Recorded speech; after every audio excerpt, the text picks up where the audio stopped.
Eclesiastes capítulo 7, verso 16. O texto diz: não sejas demasiadamente justo, nem demasiadamente sábio. Por que te destruirias a ti mesmo? Repito, não sejas demasiadamente justo, nem demasiadamente sábio. Por que te destruirias a ti mesmo? Amém? Não para sempre no lugar.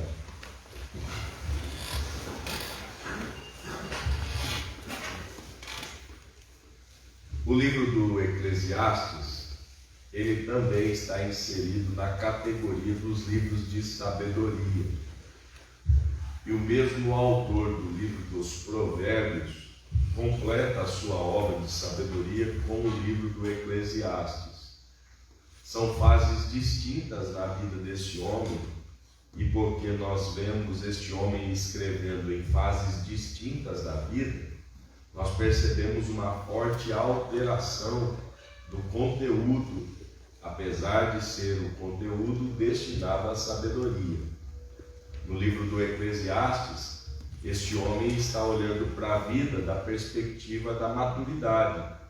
Ele já é alguém extremamente experiente, experimentado em muitas situações da vida, e ele vai olhar para a vida a partir dessa posição que ele chegou, é a posição da maturidade e da experiência.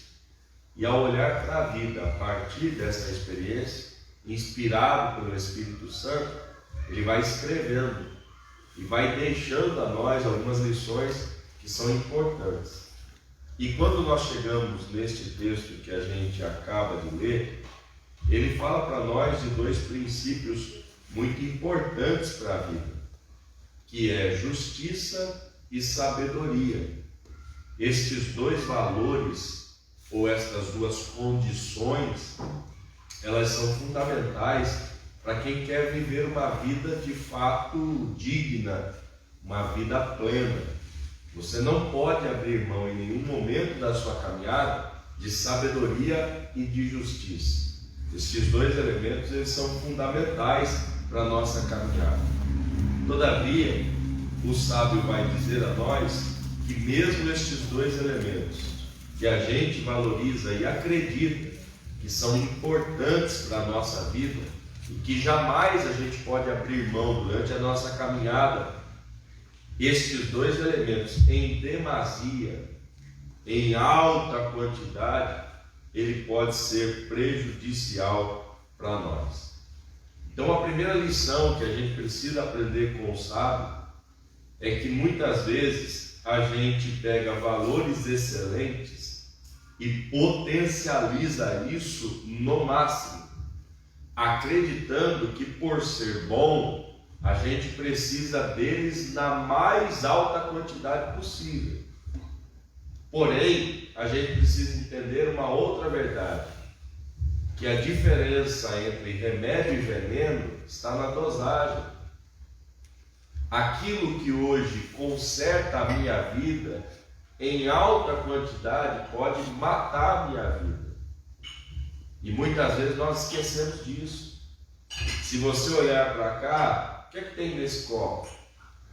Pelo menos é o que parece, água. Eu experimentei e parece que é. Eu pergunto para você, água é bom? Você acredita que tem gente que morre dentro d'água? Mas você falou que água é bom. Só que tem gente que por conta da quantidade morre afogado.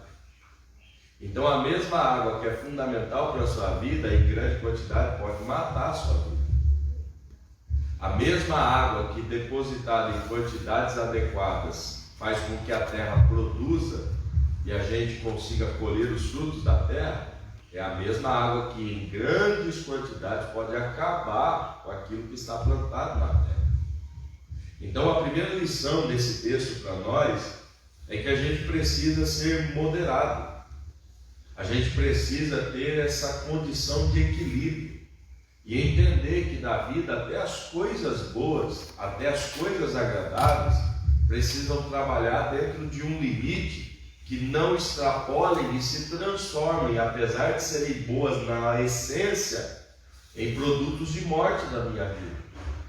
E muitas vezes nós vamos perdendo esse equilíbrio ao longo da vida. E o homem, ele tem muito essa característica.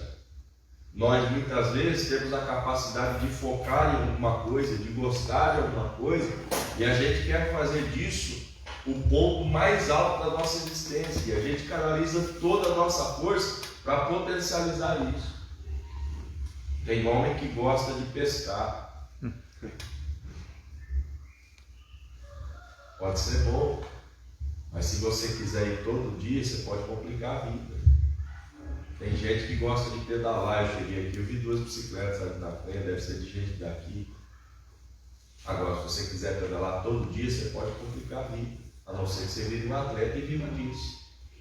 E mesmo vivendo disso, teu corpo uma hora vai pedir descanso.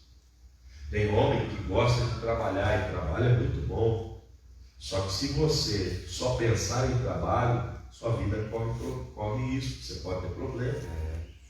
Tem homem que gosta de dinheiro, e dinheiro é bom. Só que se você gostar em demasia, ele vira teu senhor. E a Bíblia diz que isso pode ser nocivo para a tua vida. Porque se ele virar teu senhor, ele substitui o senhorio de Cristo. E aí já não é uma guerra mais para dizer se o dinheiro é bom ou ruim. A guerra agora é para saber quem é o Deus da minha vida. Porque se o dinheiro assume, Jesus vai embora. Se Jesus vai embora, eu estou em crise. Então cuidado. Você precisa adotar para a sua vida a moderação. E nesse texto, a gente vai ver que o sábio vai dizer para nós que justiça e sabedoria excessiva gera destruição. Então, o que a gente pode entender por justiça excessiva? Aquele que é justo em demasia pode destruir a si mesmo. O sábio não está dizendo que justiça é ruim. Ele está dizendo que o justo em excesso pode se complicar e se autodestruir. Como é que a gente entende esta fala do sábio e aplica isso para a nossa vida? A primeira coisa importante para se entender é que justiça excessiva pode estar associada a uma incapacidade de admitir erros. Gente que é justo em excesso tem extrema dificuldade de admitir erros, tanto pessoais como de quem perto dele está. E isso pode destruir a nossa vida.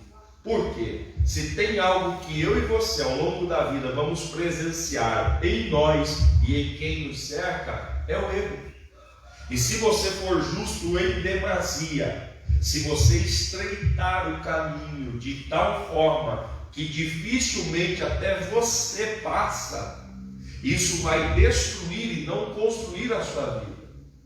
E muitas vezes nós temos homens que trabalham dessa forma. Eu não admito erros. E porque não admite erros, sofre com isso. Mas nem a gente que tenta ser justo em demasia consegue só acertar na vida. Então quem é justo excessivamente passa a não ter essa capacidade de admitir os seus erros e de admitir os erros de quem está à sua volta. E existem 2 processos interessantes aqui. O justo em demasia, porque ele não consegue admitir erros. Quando ele erra, ele faz um esforço sobrenatural para tentar transformar seu erro em acerto e justificar sua postura. É gente que diante do erro diz assim: não, mas eu estou fazendo isso porque é assim que eu pensei e assim que eu tentei. E todo mundo em volta está dizendo: cara, mas está errado. Só que porque você não admite erros, você vai lutar com muita força para convencer as pessoas de que você tem a razão. E isso dentro do ambiente de um lar é nocivo, é problemático, porque daqui a pouco os filhos não suportam mais, a esposa não suporta mais, os pais não suportam mais, os amigos não suportam mais.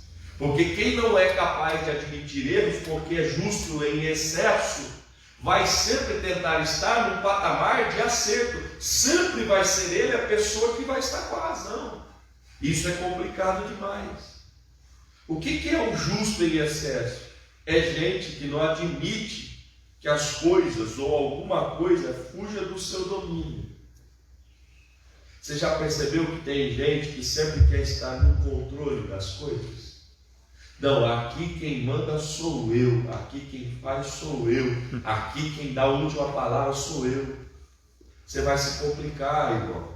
Pastor, mas a Bíblia diz que eu não sou o cabeça do lar? A Bíblia diz. Só que a mesma Bíblia que diz que eu e você somos cabeça do lar, é a Bíblia que diz que o nosso amor tem que ser semelhante ao amor de Cristo. Aleluia. E o amor de Cristo é um amor sacrificial. Aleluia. É um amor que se entrega em favor, em prol do outro. Você é cabeça, mas não está na posição de mandar. Você é cabeça para amar e, se preciso for, se doar. Aleluia. E nós temos hoje uma grande complicação, porque os homens cristãos acham que o fato de estar na posição de cabeça é para que tudo esteja no seu domínio e para que tudo seja no seu controle. Você, irmão casado que me ouve aqui, eu quero deixar algumas perguntas para a sua reflexão. Sua esposa tem a senha do banco que você tem conta? Amém. Sua esposa tem um cartão de crédito que ela pode usar? Não. Ou ela precisa ficar ligando para você para fazer tudo na vida? Para pagar qualquer coisa, ela precisa ficar chamando você. Não, pastor, porque eu trago dinheiro e aí eu controlo isso aqui, é o dinheiro que eu ganho. Mas você ganha esse dinheiro para quem? Porque a ideia não é quem ganha, é ganha para quem. Porque se você está ganhando esse dinheiro para você e você não consegue dar autonomia e capacidade dos outros usufruírem, meu conselho a você tenta viver sozinho. Agora, se você está ganhando para alguém, que é a tua casa, a tua família, meu conselho a você divida essa responsabilidade e esse privilégio com quem com você convive. A gente muitas vezes é justo em excesso porque a gente não admite erros e a gente quer domínio sobre tudo. Então tem homens que dizem assim: eu trabalho, então eu mando nisso aqui. Irmão, para você ser o que você é, tem gente dando suporte em todas as áreas da vida. Aleluia. Solitário a gente nunca chega em lugar nenhum. E muitas vezes a gente quer ter esse domínio. E aí tem esposas que estão morrendo. Por quê? Porque o marido não abre mão para nada. Não investe em nada, não dá autonomia para nada. Ah, pastor, mas se eu der autonomia, ela gasta igual uma condenada, vai me falir. Deixa eu dizer, se a tua esposa tem esse perfil, a culpa não é dela, a culpa é sua. Porque você é o cabeça da casa. Se o corpo está agindo mal, é porque a cabeça é ruim. Senta com ela, senta com a sua família, conversa, divide situações. Constrói esse entendimento. Aí a gente quer que os outros se comportem bem, mas a gente não tem a função de cabeça de instruir. Se você está aqui nessa manhã, você precisa ter essa percepção. Você não pode estar nesse controle como gosta. E o homem gosta do controle. Já percebeu? Normalmente a gente chega em casa, senta e o controle da TV vem para onde? Na nossa mão. A gente curte o controle. Mas isso não pode ser algo em excesso na minha vida. Deixa eu dar um conselho para você casado que está aqui. Aprenda a dividir. Divida suas contas. Divida seu dinheiro. Divida seu dia a dia. Compartilhe essas decisões. Chame seus filhos, sente com eles, bata um papo a respeito da condição. Seus filhos não precisam, irmãos, viver no desespero. Será que eu posso pedir? Será que seus filhos têm que ter autonomia e saber? Pai, isso aqui custa caro? Custa, filho. Ok, já entendi, pai. A gente precisa construir isso. A gente precisa ter esse domínio da situação, mas ao mesmo tempo compartilhar isso. Então, em nome de Jesus, se a tua esposa não tem a senha do banco que você tem em conta, faz isso depois dessa reunião. Peça um cartão para ela, entregue para ela e diga assim: olha, eu confio tanto em você que eu não quero só deitar na cama e fazer sexo com você. Eu quero que você seja tão gestora da nossa vida como eu tenho intimidade para deitar na cama e ter uma noite de sexo com você. Porque se a mulher com quem você consegue deitar para ter uma noite de sexo não é capaz de ajudar você a gerir a sua vida financeira, eu não entendi mais o que é casamento, o que é divisão de vida. Em nome de Jesus. A gente precisa tomar esses cuidados. Terceira coisa de gente que é justo em demasia é gente que corrige em excesso. Corrigir é algo necessário na vida. Agora, quem é excessivamente justo procura muitas vezes corrigir com excesso. E o que é corrigir com excesso? É corrigir a tal ponto que ao invés de gerar conserto, gera morte. Você até vai corrigir, mas corrige com tanta força que ao invés de dar a oportunidade de um recomeço acertado, você mata aquilo que deveria recomeçar. Ou seja, a sua correção não foi correção, foi extermínio. Você não somente matou o erro, você matou quem errou. Então, corrigir em excesso é fruto de alguém excessivamente justo. Então, deixa eu dizer uma coisa para você: a correção, ela nunca é para a morte do que erra, é para a morte do erro. E se você quiser matar o erro, você precisa dar a oportunidade do que errou, recomeçar e construir sobre o anterior erro um acerto. Então, a correção ela é a destruição do erro e uma preparação de base para a construção do acerto. Quem corrige em excesso destrói tanto o erro quanto o que errou. Então deixa eu dizer uma coisa: será que a gente, no decorrer da vida, não é excessivamente justo a ponto de condenar não só o erro daquele que errou, mas o próprio que errou? E aí vai uma palavra também para aqueles que estão aqui e são solteiros. Muitas vezes a gente olha para os nossos pais e a gente diz assim: eles erraram, eles falharam. Deixa eu dizer uma coisa para você que é solteiro aqui ainda e é filho: se tem uma coisa que você vai errar enquanto for pai. Até porque você vai construindo isso enquanto cria, enquanto cuida, enquanto se relaciona. Não há um curso que prepare alguém para ser pai, até porque ele está sendo pai de um indivíduo. Ou seja, de quem ele cuida é alguém especial, diferente de todos os outros que existem na face da terra. Existem princípios básicos? Existem. Mas existe uma gama de diversidades relacionadas ao indivíduo. Eu tenho uma filha de 21 anos. E depois de 8 anos eu tenho um filho que vai fazer 13. Eu talvez poderia dizer, durante 8 anos eu me preparei para ser pai do segundo. Só que quando o segundo nasceu, ele é completamente diferente da primeira. Então eu estou de novo aprendendo a lidar com um ser humano diferente. Ou seja, eu fui pai durante 8 anos e esse curso preparatório me deu algumas bases, mas não todas. Por quê? O elemento do qual eu sou pai agora pela segunda vez é completamente diferente do primeiro. Então são novos aprendizados, são novas posturas, são novos entendimentos. Então quando você corrige em excesso, você pode matar. E aí você diz assim: pastor, como é que eu consigo o equilíbrio do mais ou do menos? Quando é que eu sei quando é muito e quando é pouco? De acordo com o indivíduo que você se relaciona. Por exemplo, como eu disse a você, eu tenho a minha filha. E se eu corrijo a minha filha com energia, ela me olha sério e responde: tá bom. Para o meu filho, se eu chegar usando a mesma força, a hora que eu dar a primeira palavra, já escorre uma lágrima aqui do canto. Pronto, acabou. Não tem o que fazer. Ela tem uma personalidade muito forte.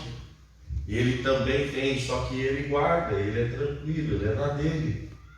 Então, se eu chegar com a mesma energia na minha filha, ela vai olhar e vai dizer: ok, entendi isso aí, pode deixar. Ele não, ele vai tomar o baque, vai guardar e a lágrima vem.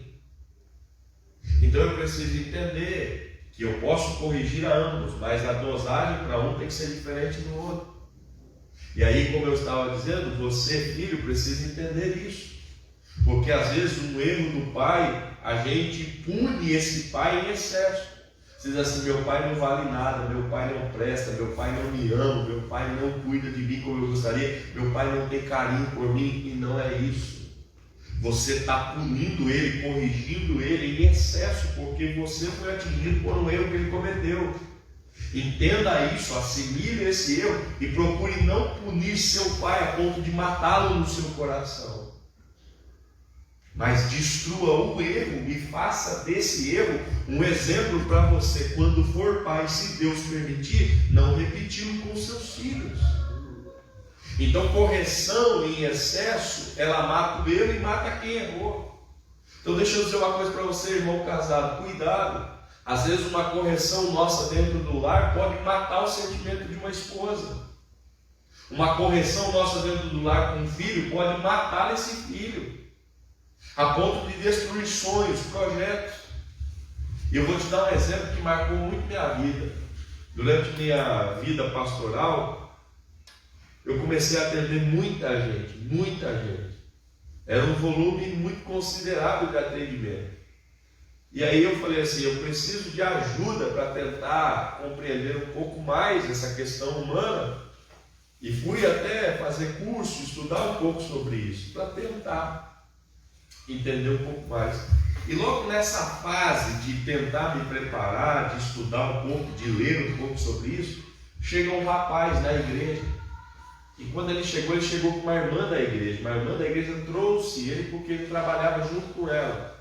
E ela me chamou e disse: pastor, esse menino aqui, ele precisa de ajuda, ele quer mudar de vida.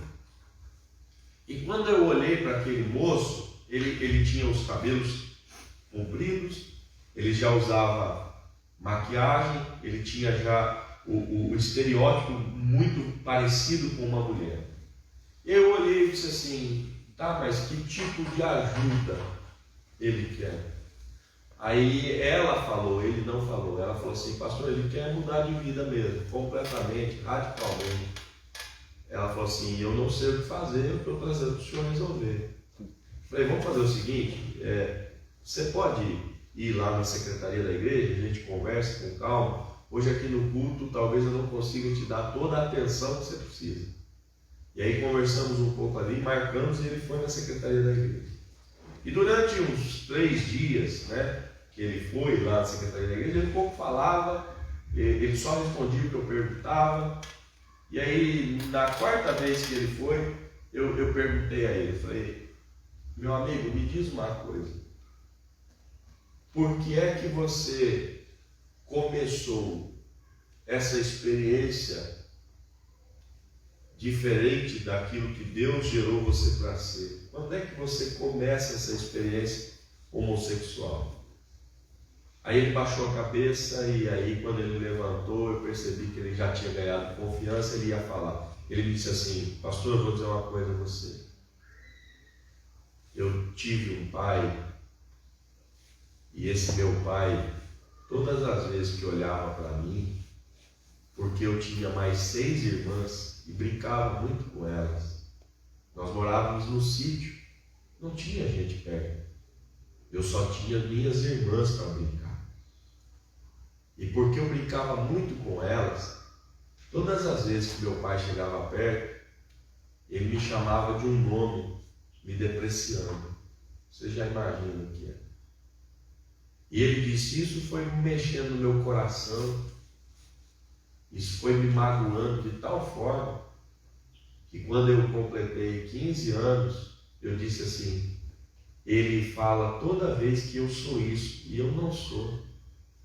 Mas agora eu vou ser, para envergonhar ele diante dos amigos dele. Aí ele falou: a minha primeira experiência, pastor, homossexual, foi aos 15 anos. E eu não fiz questão alguma de esconder. Eu fiz isso e queria que todo mundo soubesse que meu pai teve vergonha de mim. Ele falou: sabe qual foi o cúmulo, pastor? É que depois que a coisa começou a ficar complicada, um dia ele me mandou fazer uma coisa dentro da plantação, dentro da roça, como eles dizem. Ele falou: eu entrei dentro da plantação que ele tinha para fazer uma coisa lá no lugar onde ele mandou.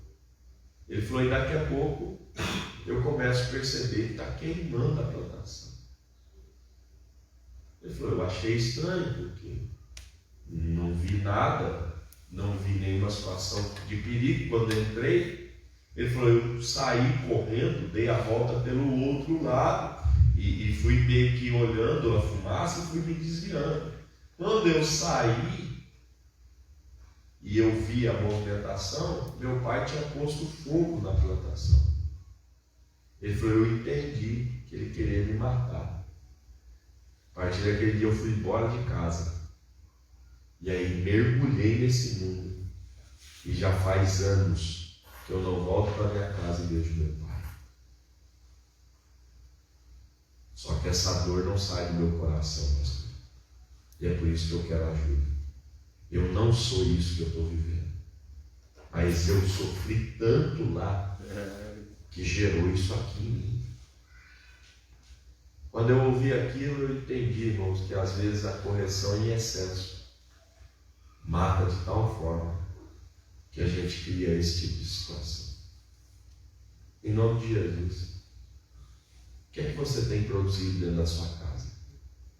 O que é que você tem produzido como filho? O que é que você tem produzido como marido? Será que não está extremamente rigoroso esse ambiente lá? Será que você não está punindo excessivamente as pessoas que erram com você?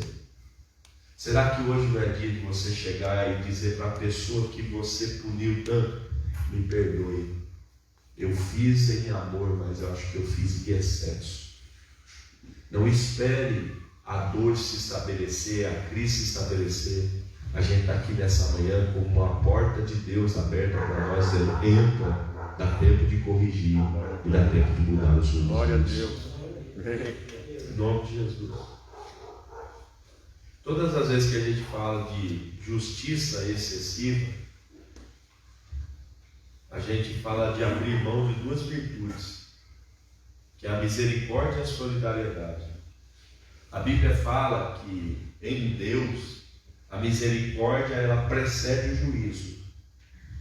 Para explicar isso para você, deixa eu fazer uma pergunta aqui. Quem durante a semana que passou, terminou ontem, né? Semana terminou ontem, sábado. Quem durante a semana que terminou ontem pecou? Quem pecou?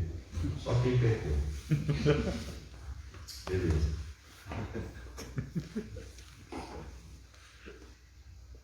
Aí deixa eu perguntar para você. A Bíblia diz que o salário do pecado é o quê? A morte. A morte. E que Deus ele vai punir o pecado, sim ou não? Por que nós estamos vivos então? Esse monte de pecado que nós temos. Porque se a gente confessa que pecou, a gente também confessa, eu era digno da punição. Então a confissão de pecado não é apenas você colocar para fora o que fez, é você admitir a consequência do que vem. Então quando você diz assim, eu sou um pecador, você está dizendo, Senhor, eu entendo que o Senhor pode punir à vontade, que eu mereço esse troço. A gente não morreu porque adiante do juízo vai o quê? Misericórdia. Amém. Glória a Deus. E é por isso que a gente está vivo aqui hoje. Amém. Não significa que Deus olha para você e diz assim, seu pecado, é legal. Não, estamos juntos. Não é isso. Significa dizer que Deus olha para o seu pecado e diz assim, você merecia a morte, mas eu não quero te matar porque você é meu filho. Amém. Então eu vou colocar para você misericórdia para dar a chance de você acertar daqui para frente, sabendo que você não pode ficar errando. Glória a Deus. Então todas as vezes que você é justo em excesso, você abre mão desse princípio que é a misericórdia. Porque a misericórdia não é o pacto com o erro, a misericórdia não é você se tornar também alguém errado. A misericórdia é você dar consciência para quem erra e dizer a ela assim, você merecia punição, mas eu vou dar a chance de você recomeçar sem ser punido, mas você será ajudado a acertar. Todas as vezes que a gente pune em excesso, é justo em excesso, você abre mão da misericórdia. E se você abrir mão da misericórdia, você abre mão também de um outro elemento que é o quê? Solidariedade. O justo em excesso, ele abre mão desses dois princípios. Ele abre mão da misericórdia e ele abre mão da solidariedade. E o que é a solidariedade? A gente acha que solidariedade é fazer o bem para o outro.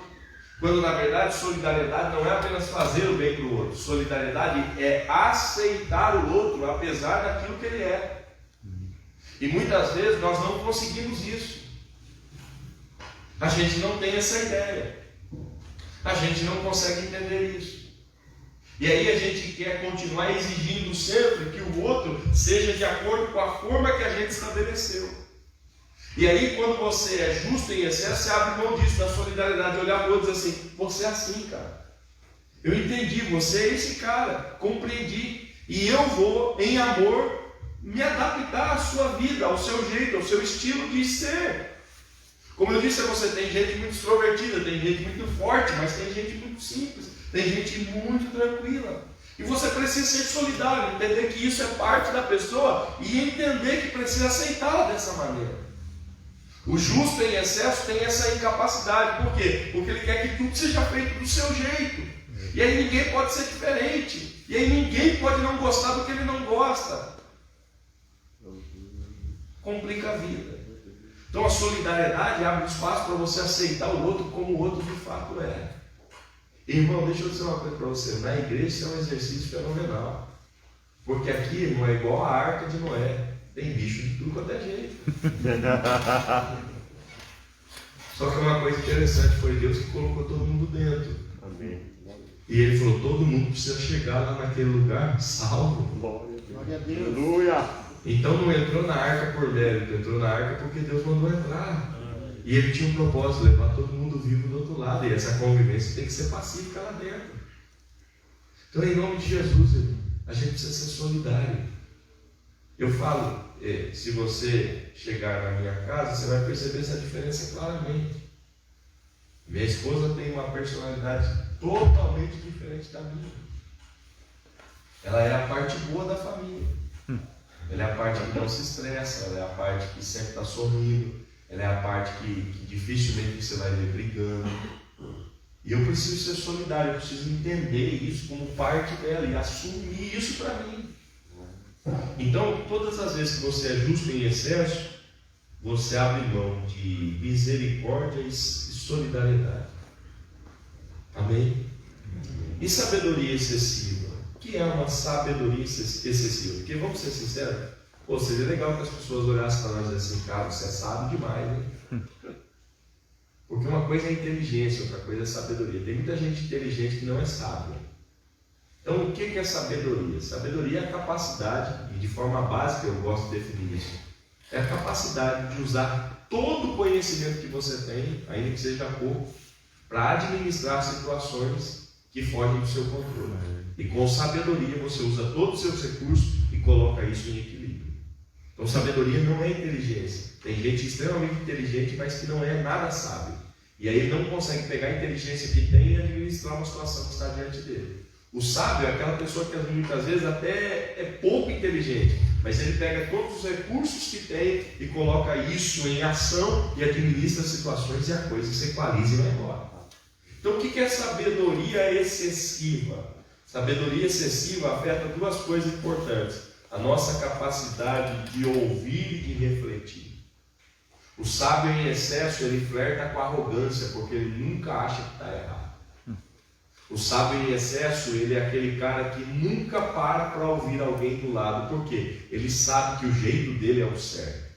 Você já conhece alguém que diz assim, não, faz do meu jeito que dá certo. Você já viu aquele cara que sempre a última palavra tem que ser a dele? Nós vamos fazer um evento de homens aí. Aí ele chega, não, vamos fazer um evento de homens aqui mesmo.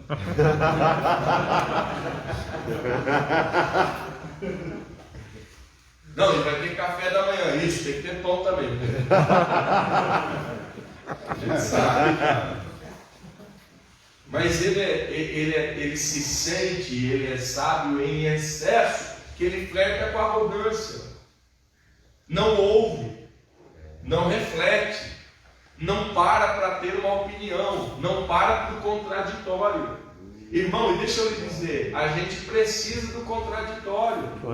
Porque o contraditório, ele não é apenas uma oposição, o contraditório é a vista de um outro lado. Então deixa eu dizer uma coisa para você, irmão, me ouça por favor. Do seu ponto de vista, você nunca vai estar errado. Vou repetir. Do seu ponto de vista, você nunca vai estar errado. Agora, tem outro ponto de vista. E aí, irmão, no ponto de vista do outro, você pode estar muito errado. Porque você está olhando aqui e você está dizendo assim, essa parede ela é branca com uma mancha de cimento aqui. Esse é o meu ponto de vista. É o meu também. Pode ter alguém do outro lado da parede dizendo, não tem mancha nenhuma. Você está dizendo, tem, burro. Você é um cego, você precisa ir no oculista, no oftalmo, porque tem, eu estou vendo aqui. E a pessoa está do outro lado da parede, olhando a parede pintadinha, bonitinha, acabada. E você está dizendo assim, você está errado. E a pessoa está dizendo, não, mas eu estou vendo aqui. É que do seu ponto de vista, você nunca vai estar errado. Agora, a vida não é feita só do seu ponto de vista. A vida é feita de muitos outros pontos de vista. Pastor, quer dizer que do ponto de vista estabelece a verdade? Não. Não é isso que eu estou dizendo. Estou dizendo que você não pode ser sábio em excesso a ponto de abrir mão do contraditório e do outro ponto de vista. Aonde está a verdade absoluta para a nossa vida?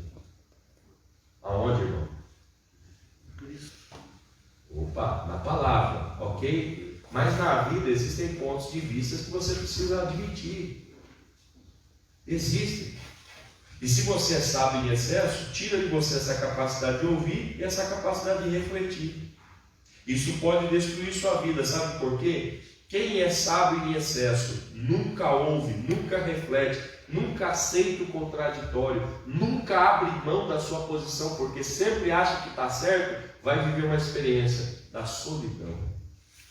Porque ninguém gosta de ficar perto de gente que nunca erra, irmão. Porque é muito chato. O cara sempre é o melhor em tudo, até na doença. Eu disse pro cara, puxa, cara, eu passei pelo Covid. Ei, você não sabe o que é Covid, rapaz. Eu tive 7 meses internado, na doença, o cara quer ganhar até na doença. Entendeu? Gente sábia em excesso, tudo dele vai ser melhor. É um testemunho de pecado. Pode ler, não, irmão, Jesus me salvou. Isso, você não sabe de onde Jesus me salvou. Aí começa a competição. E se você entender que o cara é assim, é só você dar corda. Você diz assim, eu fui bêbado. Eu usei droga. E ele vai crescendo nessa competição, porque ele quer ser sempre o melhor. O sábio em excesso, irmão, é complicado.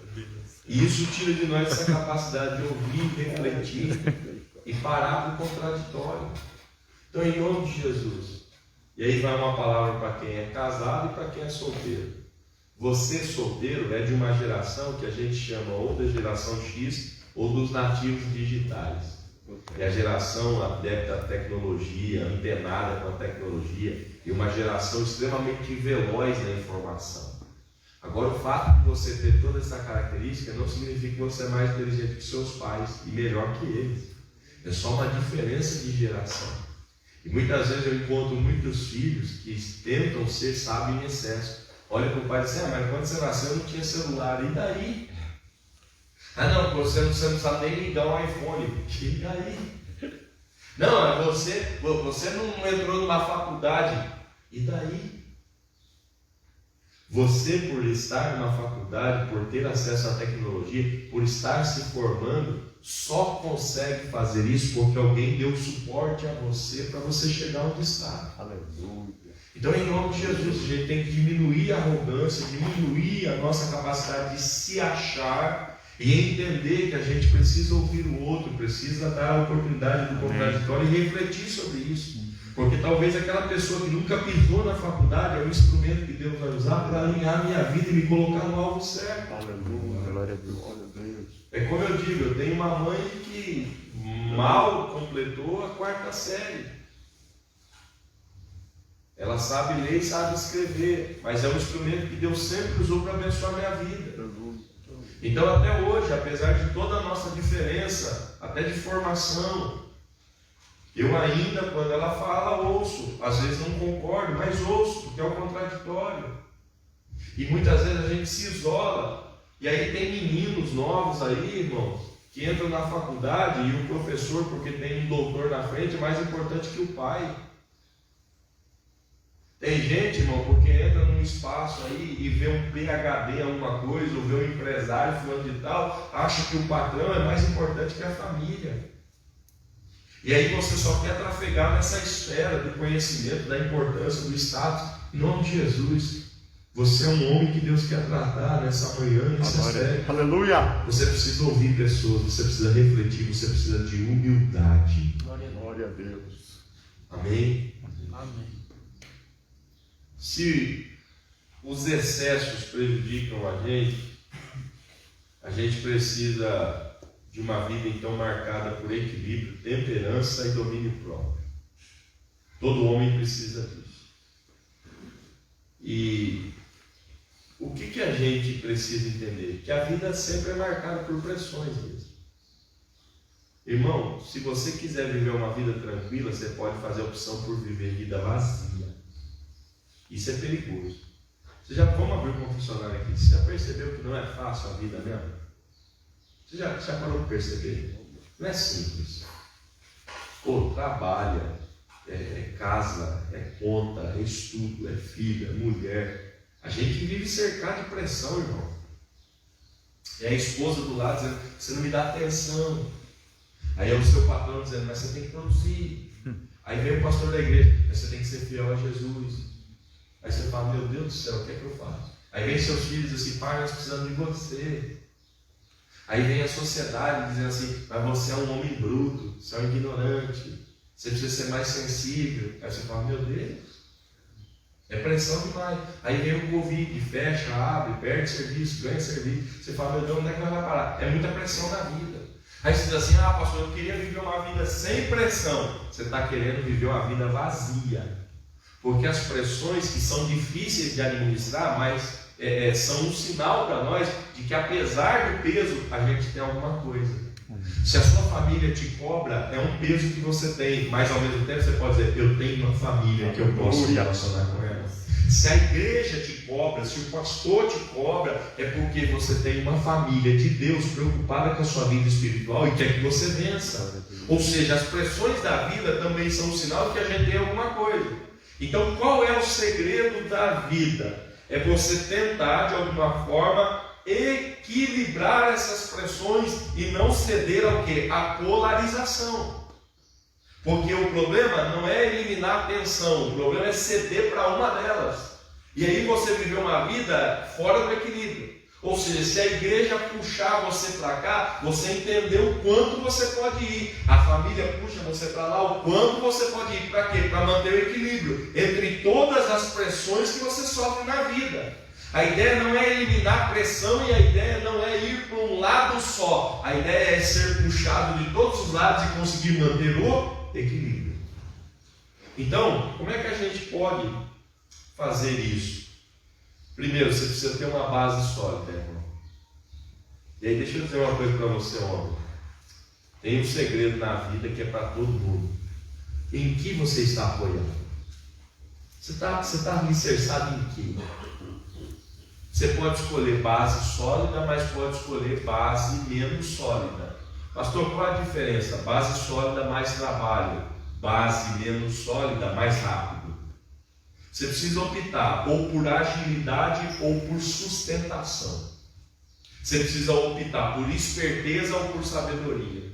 Por quê? Porque a Bíblia traz para nós esse princípio. Quando Jesus termina o Sermão do Monte, ele diz assim, você pode botar sua casa na rocha e botar sua casa na areia. E vamos ser sinceros, irmão, se tem alguém da construção aqui, sabe o que eu vou dizer? Até você encontrar a rocha, tem que escavar, tem que ir, vai fundo, gasta tempo, gasta dinheiro, gasta estrutura, gasta. Em contrapartida, quando termina, está sólido. Pôr sobre a areia, da perspectiva do negócio, é muito mais rápido. Por quê? Você não precisa de fundação, você não precisa cavar, é só você jogar em cima e edificar. Só que tem uma coisa, quando terminar, está vulnerável. Então a ideia nossa hoje é em que base nós estamos sustentados. Porque se você estava sustentado sobre o dinheiro, talvez nessa pandemia esse dinheiro foi embora e você se arrebentou.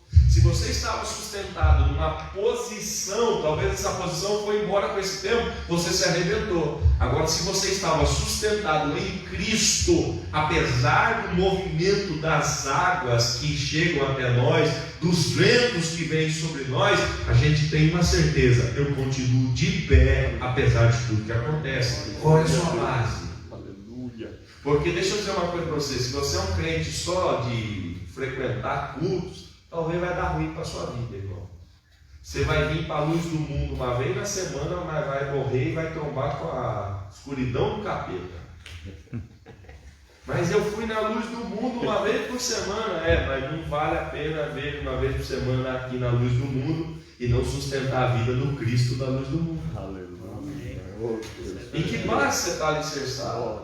Porque se você é apenas um religioso que se encontra com a religião uma vez por semana, você nada mais é do que um religioso vazio, que cumpre protocolos externos, mas o coração está vazio. Nessa manhã, Deus traz a gente aqui e diz para você: você pode ser trabalhador, você pode ser honesto, você pode ser dedicado, pai de família, você pode ser o que você quiser. Só tem uma coisa que você não pode abrir mão: não é a sua força que te sustenta, tem uma base que te apoia. Ou ela é sólida, ou ela não é sólida. E qual é a base sólida? O Cristo que morreu por mim. Aleluia! Glória a Deus! Ele precisa alicerçar a nossa vida em Cristo, irmão. Glória a Deus. Isso precisa ser verdade para nós. Então você vem aqui, ouve o pastor Alex pregar, mas termina a pregação do domingo, segunda, a vida é do mesmo jeito. Você vem aqui para um evento, participa dele, saiu daqui, a vida é do mesmo jeito. Deixa eu dizer, talvez não vale nada. E eu não estou dizendo para você que você precisa participar dessa igreja aqui. Eu estou dizendo uma coisa muito importante: você precisa ter vida com Jesus Cristo. Aleluia. Ele é a minha base. Até porque a igreja durante algum tempo aí ficou fechada. Eu não tinha oportunidade de entrar dentro da minha igreja, mas eu tinha certeza de uma coisa: o meu Jesus ainda estava comigo. Aleluia! A gente precisa ter essa base. Se nunca você teve essa preocupação, eu gostaria que hoje você tivesse. Você precisa ter uma base sólida para sustentar a sua vida diante das tensões que vêm. Como eu disse a você, vida sem tensão é vida vazia. Então, a gente precisa edificar a nossa vida. Só que deixa eu te dizer uma coisa: se você tem uma base sólida, você não elimina a tensão, você vai ser puxado. Se você não tiver uma base sólida, é possível que ao ser puxado, você escorregue. Aí você diz assim: então, pastor, se eu pôr a base sólida, está resolvido. Sim e não. Se você pôr uma base sólida, você tem certeza que a base não dá problema. Mas você não pode garantir que quem está em cima da base não dá. Pastor, se eu estiver firmado em Cristo, Cristo nunca vai dar ruim. Não, Cristo nunca vai dar problema. Agora você vai dar. Eu vou dar problema. Você lembra do Salmo 73? A Bíblia fala que é o Salmo de Asaf. Asaf era um cara envolvido com a religião, um cara crente, ministro de louvor, um cara que se envolvia com as coisas de Deus. Aí um dia Asaf chegou e disse: Senhor, o senhor é bom, o senhor é bom, o senhor é top mesmo, mas eu quase que eu me desviei, porque eu comecei a olhar para os caras de fora e eu percebi, Senhor, que eles estão melhor que eu.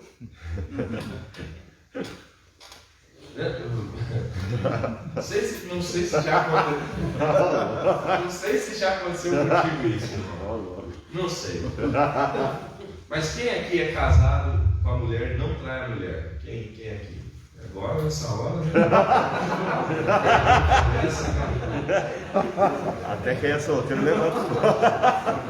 É solteiro levantar. Você é casado, não trai a mulher. Aí você trabalha com um cara, irmão, que pega todo mundo. O cara marca esquema em tudo quanto é lugar. Banca 3, 4 mulheres assim e tal. Você não sabe nem como isso acontece. E o pior, todas elas são bonitas. E você olha em casa, às vezes, e você fala: puxa, não dá muito assim.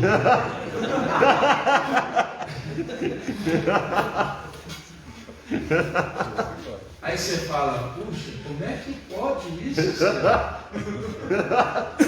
E E aí, às vezes, você encontra o cara com a família dele, o cara que é um prostituto, e a esposa, os filhos, tudo sorrindo, feliz. E você sabe a história, você fica olhando e fala, meu Deus, eu chego em casa, é uma guerra, todo mundo reclamando. E olha só o cara. Aí se não bastasse, irmão, você chega de boleto, não sabe como que paga, o cara para carro zero, vai com a Apativa, passa fim de semana lá. Está revelando. E você, irmão, o máximo que você consegue dar uma volta em Arapongas a pé. Porque a gasolina está cara e você está meio sem grana. Irmão, tem hora que a gente dá problema. Aí a Zap teve esse problema, falou assim, eu comecei a olhar para os caras de fora, os caras estão melhor que eu. E eu estou tentando ser justo, ser inocente, estou tentando ser fiel. E os caras prosperam, Senhor, os caras parecem que nem sofrem para morrer, o cara morre feliz. O cara não tem dor nem para morrer. A Zap falou. Na hora da morte os caras não sofrem. Senhor. O que está acontecendo? Senhor, eu quase que desviei, eu estou quase desviando. Ele usa a expressão, meus pés quase se resvalaram.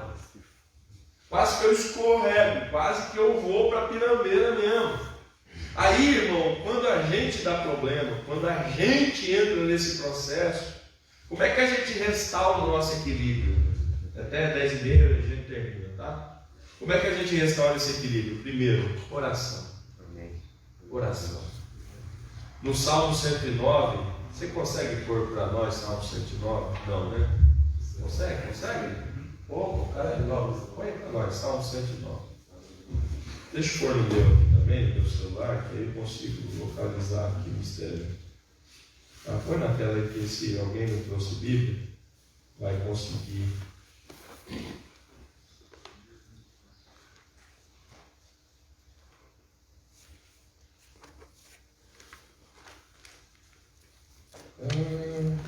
Antes.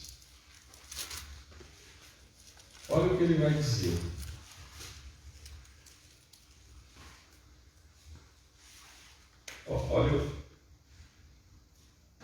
Olha o verso 5. Põe o 5 para nós. Põe o 5. Olha o nível que esse cara está, do Salmo 109. Ele está falando com Deus. Ele está trocando uma ideia com o Senhor. Aí diz assim: e me deram mal pelo bem e ódio pelo amor. Olha o 6. Olha o que ele pede para Deus. Põe sobre ele um ímpio e Satanás esteja à sua direita. Quando for julgado, saia condenado, e a sua oração se lhe torne impecável. Meu Deus. Sejam poucos os seus dias, e outro tome o lugar dele. Olha só, se ele tiver uma empresa, que o outro seja o dono. Vai para o outro. Sejam órfãos os seus filhos, e viúva sua mulher. Senhor, mata ele. Sejam vagabundos e pedintes os seus filhos, e busquem pão fora dos seus lugares desolados. Lance o credor mão de tudo quanto tem, e despoje os estranhos do seu trabalho. Não haja ninguém que se compadeça dele, nem haja quem favoreça os seus órfãos. Desapareça sua posteridade, seu nome seja apagado na seguinte geração. Esteja na memória do Senhor a iniquidade dos seus pais, e não se apague o pecado de sua mãe. Antes estejam sempre perante o Senhor, para que faça desaparecer a sua memória da terra. Porquanto não se lembrou de fazer misericórdia, antes perseguiu ao homem aflito, ao necessitado, para que pudesse até matar o quebrantado de coração. Visto que amou a maldição, ela lhe sobrevenha, e assim como não desejou a bênção, ela se afaste dele. Assim como se vestiu de maldição como sua roupa, assim penetre ela nas suas entranhas, como água, e em seus ossos como azeite. Seja para ele como a roupa que o cobre, como o cinto que o cinge sempre.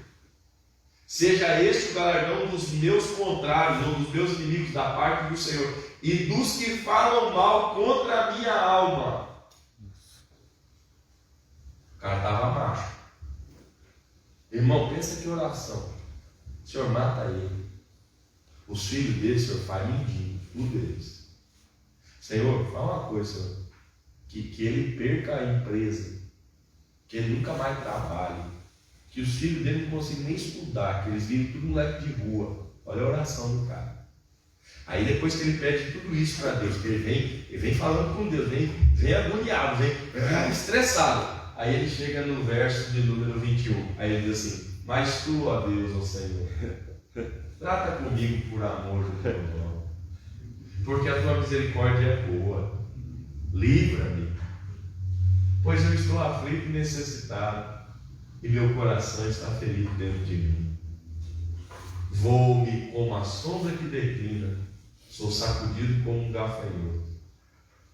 De jejuar estão enfraquecidos os meus joelhos, e a minha carne emagrece. E ainda lhe sou opróbrio, quando me contemplam, movem as cabeças. Você percebe que ele vem numa ira, aí de repente ele diz: mas tu, Senhor. Aí ele começa se humilhando, se humilhando, se humilhando, se humilhando. Sabe o que a oração faz com a gente? Coloca a gente de novo na posição que a gente nunca deveria ter saído. E deixa eu dizer uma coisa para você: não é o quanto você ora, é até quando você ora. Porque tem gente, irmão, que ora a vida inteira, mas a oração não produz efeito. Tem gente que dobra o joelho 5 minutos, a alma é apaziguada, sua vida é transformada. Quer um conselho? Pode se levantar da oração, você já está pronto para viver.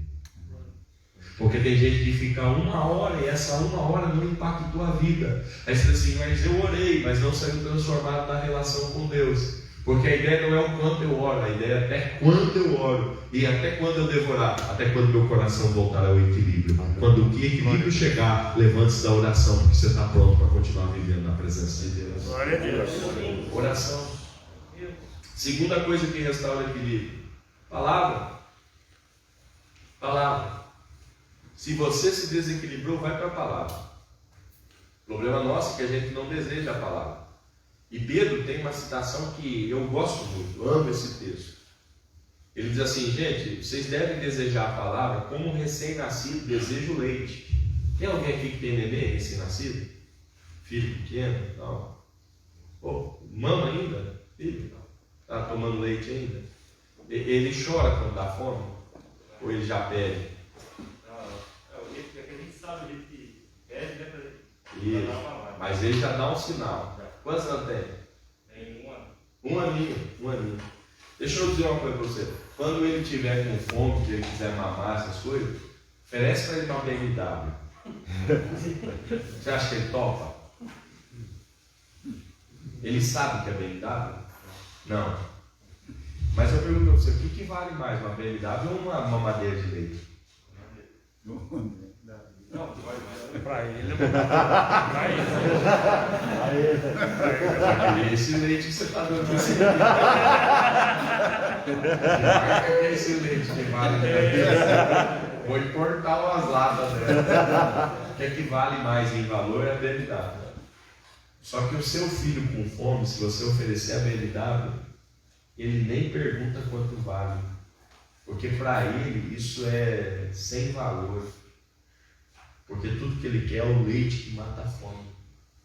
Se você chegar para ele e disser assim: filho, você está com fome, ó, vamos fazer uma coisa. O pai não te dá o leite, mas o pai te dá um apartamento na Gleba Palhano, em Londrina. Lugar muito bom, valorizado.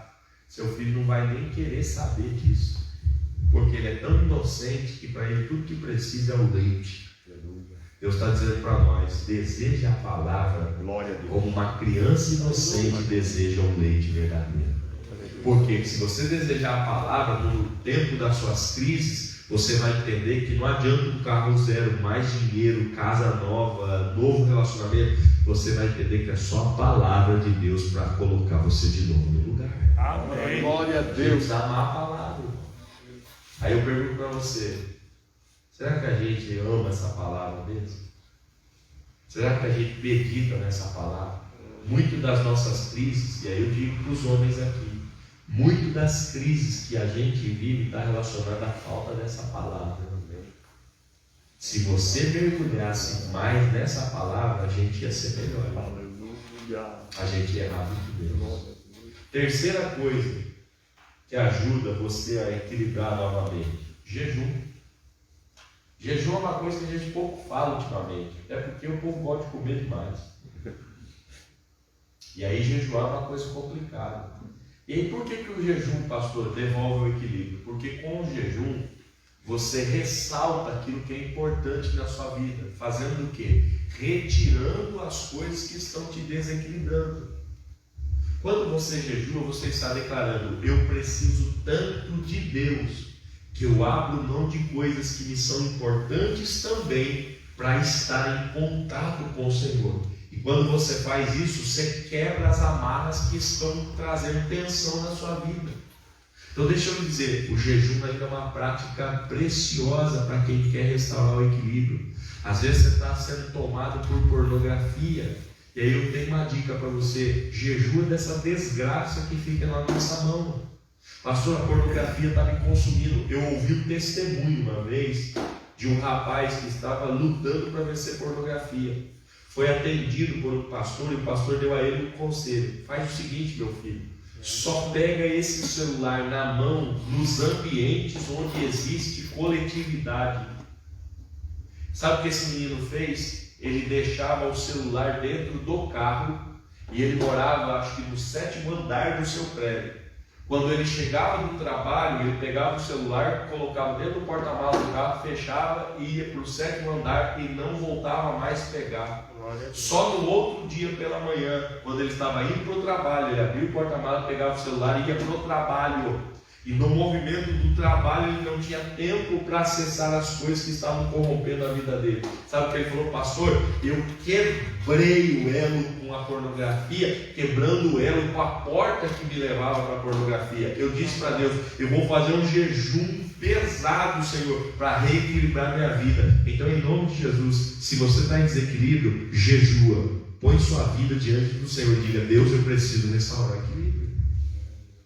A gente precisa disso. Quarta coisa importante para recobrar o equilíbrio, irmão. Diga bem forte: pessoas. Pessoas. E deixa eu dizer uma coisa para você. A gente precisa de gente do nosso lado, irmão. E as pessoas nos ajudam a recobrar o equilíbrio.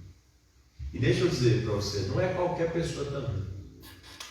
São pessoas que amam você não pelo que você faz, são pessoas que amam você pelo que você é. Amém? Amém. Deixa eu dizer uma coisa aqui. O pastor Alex, ele é pastor. E tem gente que ama o pastor Alex porque ele é pastor. Só que os filhos dele não amam o pastor, amam o pai. A esposa não ama o pastor, ama o marido.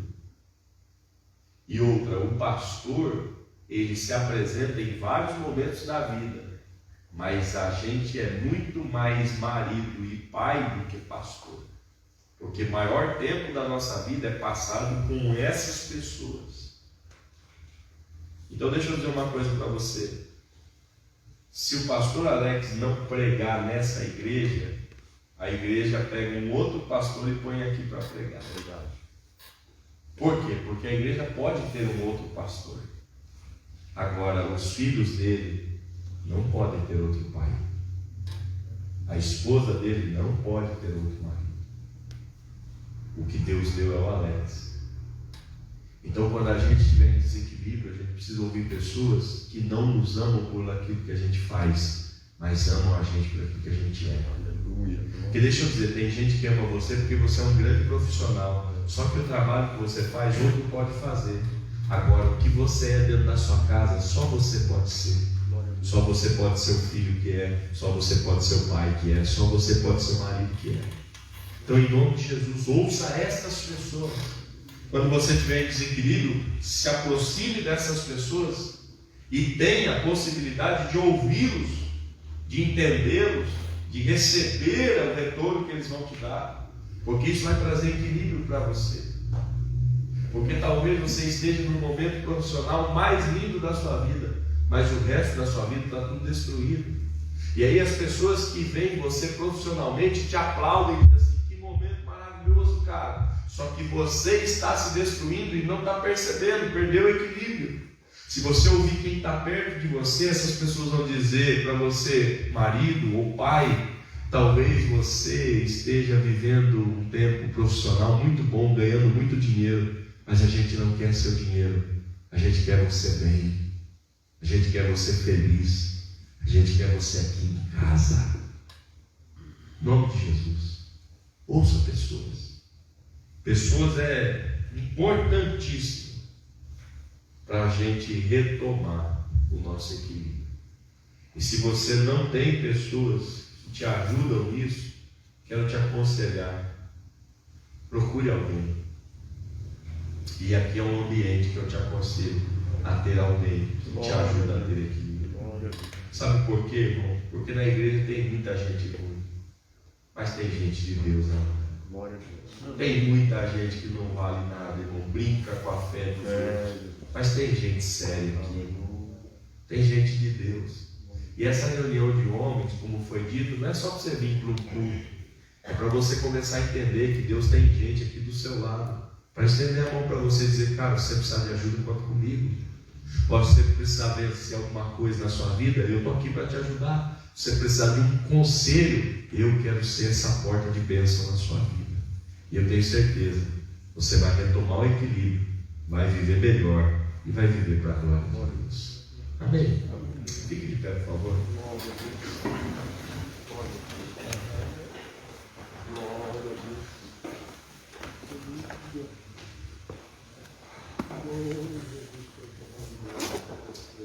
Não seja demasiadamente justo, nem demasiadamente sábio, porque você se autodestrói fazendo isso. O equilíbrio é fundamental para mim. E para ter equilíbrio eu preciso ter uma base muito sólida, confiável, que nas tensões da vida não vai me deixar sem amparo. E Jesus é essa base sólida. A gente precisa de Jesus na nossa vida. Nessa manhã, talvez você precise fazer esse pacto com Jesus. E como eu digo sempre, não é religião, é Jesus. A nossa sociedade precisava entender isso. Mas muitas vezes os ouvidos estão tapados e os olhos estão fechados para uma verdade que está diante de nós. Não é a igreja, não é a instituição religiosa. Foi um homem que veio a essa terra para morrer por mim e por você, para que a gente pudesse ter vida e vida de verdade. Então, em nome de Jesus, ouça a palavra de Deus, que te convida a ter uma base sólida para viver. E nesse tempo tão difícil que a gente passou, a nossa geração enfrentou um tempo muito difícil. Todo mundo foi afetado, todo mundo sofreu de alguma forma. E deixa eu lhe dizer, dinheiro não poupou pessoas, formação profissional não poupou pessoas, mas tem muita gente que, apesar de tudo que passou, está com a mão levantada dizendo, eu ainda estou vivendo e crendo que eu vou viver ainda algo bom da parte de Deus. E a nossa esperança não é na vacina, a nossa esperança não é na estrutura política, a nossa esperança está no Cristo que morreu e ressuscitou. E porque Ele está vivo, eu tenho certeza que Ele está me sustentando, apesar de todas as dificuldades que a gente passa. Cristo precisa ser a minha base, a sua base, a base da sua família. E se você perder o equilíbrio, mesmo estando em Cristo, lembre-se, oração, palavra, jejum, pessoas, isso te auxilia, isso te ajuda a viver diferente. Então, se você, homem que está aqui nessa manhã, percebe que precisa disso, pastor, eu preciso de ajuda, porque eu perdi o equilíbrio, a vida está bagunçada, eu estou perdendo a mão nas coisas. O Senhor está aqui hoje te chamando, te convidando. Restaure o equilíbrio e viva para a glória de Deus. Aleluia. Feche os teus olhos nessa hora. Pai, em nome de Jesus, eu quero te agradecer.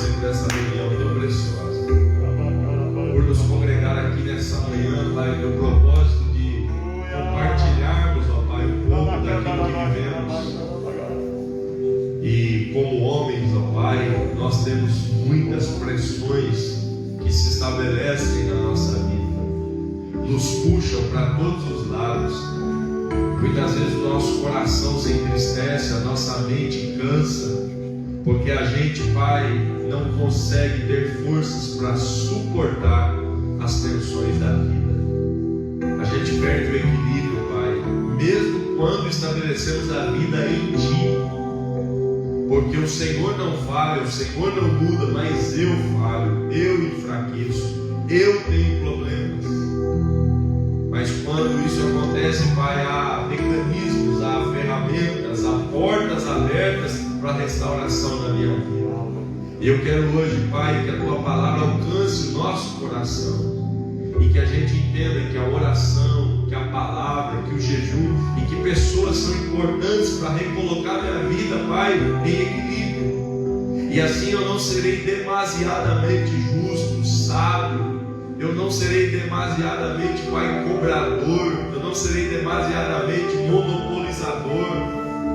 E eu serei, ó Pai, aquilo que o Senhor quer que eu seja, tendo esse equilíbrio, meu Pai. Ajuda-nos aqui, os que são casados, os que são pais, os que são solteiros, que todos nós aqui hoje tenhamos essa resposta do Senhor, do equilíbrio, e que possamos viver uma vida para a glória do Seu nome.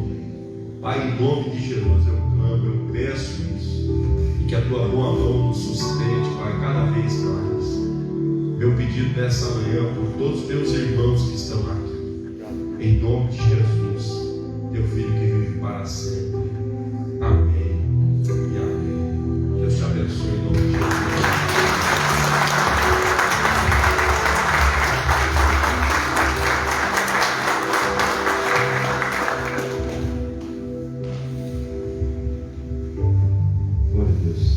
Quantos foram abençoados aqui essa manhã? Palavra.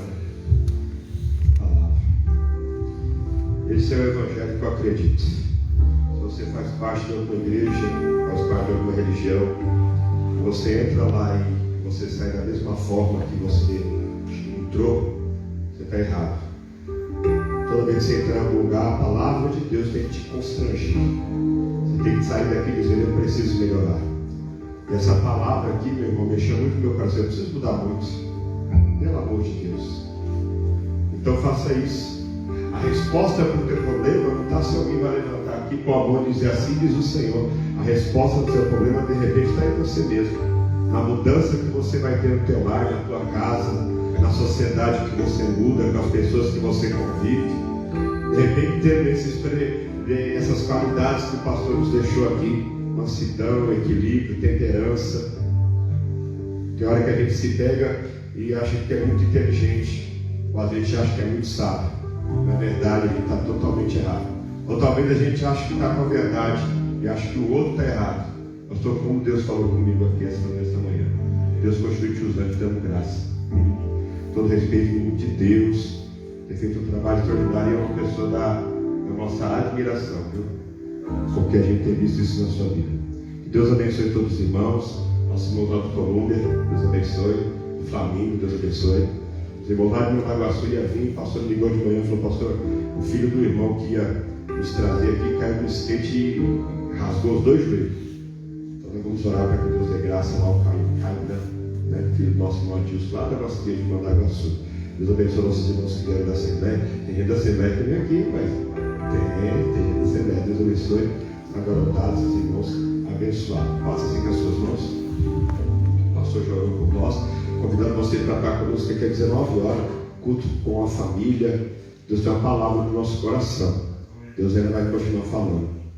Sem essa palavra, irmão, nós não vamos vencer. Eu vou deixar isso aqui bem claro. Sem a palavra de Deus como essa, nós não iremos vencer. Mas se a gente abraçar essa palavra e o Cristo dessa palavra, nós vamos chegar lá em nome de Jesus. Que o grande amor de Deus, a graça salvadora de Jesus Cristo e a doce comunhão e consolação do Espírito Santo seja com todos e todos. Digam amém.